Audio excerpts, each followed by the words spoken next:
మత్తు పదార్థాలకు అలవాటు పడితే జీవితాలు అంధకారం అవుతాయని north sub division DSP CH Muralikrishna అన్నారు. గుంటూరు రేంజ్ ఐజీ సర్వశ్రేష్ఠ త్రిపాఠి, జిల్లా ఎస్పీ వకుల్ జిందాల్ ఆదేశాల మేరకు నార్త్ సబ్ డివిజన్ పరిధిలో అవగాహన సదస్సులు, ర్యాలీలు నిర్వహిస్తున్నట్లు చెప్పారు. అందులో భాగంగా శనివారం ఉదయం మంగళగిరి నగరంలోని గండాలయపేటలో కార్డినెన్స్ సర్చ్ నిర్వహించినట్లు చెప్పారు. గుంటూరు జిల్లాను గంజాయి రహిత జిల్లాగా తీర్చిదిద్దడమే తమ లక్ష్యమన్నారు. యువత మత్తు పదార్థాలకు దూరంగా ఉండాలని, గంజాయి రవాణా, విక్రయాలు, వినియోగంపై తమకు లేదా 1972 నెంబర్కు సమాచారం అందిస్తే చర్యలు తీసుకుంటామన్నారు.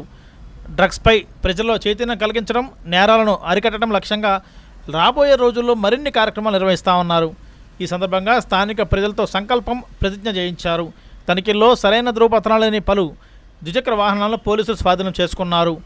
కార్యక్రమంలో పట్టణ రూరల్ సిఐలు వీరాస్వామి, బ్రహ్మంతో పాటు పలువురు ఎస్ఐలు, సిబ్బంది పాల్గొన్నారు.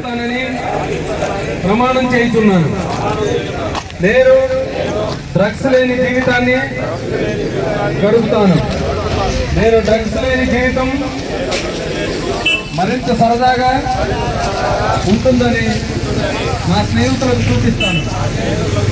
ప్రభావాల గురించి ప్రజలకు తెలియజేస్తాను. నేను నా చుట్టుపక్కల ఉన్న ప్రదేశాలలో డ్రగ్స్ సేవిస్తున్నా లేక అమ్ముతున్నా అని తెలిసిన గంజాయి లేని జిల్లాగా మన గుంటూరు జిల్లాని చేయాలని, అలాగే మన యువత ఈ గంజాయికి మరియు ఇతర మత్తు పదార్థాలకి లోను కాకుండా చూడాలనే ప్రధాన ఉద్దేశంతో మన Guntur range IGP Shri Sarvashreshth Tripathi IPS గారు, అలాగే మన గుంటూరు ఎస్పీ శ్రీ వకుల్ జిందాల్ ఐపీఎస్ గారు యొక్క ఉత్తర్వుల ప్రకారం గత వారం రోజుల నుండి కూడా అనేక కార్యక్రమాలు నిర్వహించడం జరిగింది.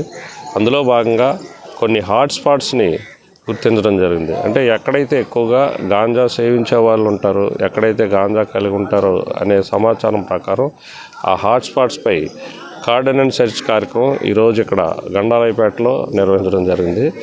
దీన్ని ఒక హాట్స్పాట్ ఇది. ఈ కార్డినెన్స్ సెర్చ్లో భాగంగా మా సబ్ డివిజన్లో ఉన్నటువంటి 80 మంది మా సిఐలు, ఎస్ఐలు స్టాఫ్తో కలిపి కార్డినెన్స్ సెర్చ్ కార్యక్రమం నిర్వహించి ఇందులో ఒక 80 వెహికల్స్ని సీజ్ చేసాం. ఈ 80 వెహికల్స్ కూడా రికార్డు లేనివి, అలాగే నెంబర్లు లేనివి, ఇవన్నీ కూడా వెరిఫై చేసి మళ్ళీ వాళ్ళ రికార్డు వారికి ఇస్తాము. అలాగే పాత నేరస్తుల్ని, రౌడీ షీటర్స్ని, సస్పెక్ట్ షీటర్స్ని అందరినీ కూడా తనిఖీ చేసాము. వాళ్ళందరికీ కూడా కౌన్సిలింగ్ చేసాము. అలాగే ఇక్కడ ఉన్నటువంటి ప్రజానీకంతో కూడా ఈ గంజాయి నిర్మూలనలో భాగంగా వాళ్ళందరితో కూడా సంకల్పం అంటే ప్రతిజ్ఞ చేయించాం, గంజాయికి దూరంగా ఉంటామని చెప్పి. ఇది ఇక ముందు కూడా కొనసాగుతుంది.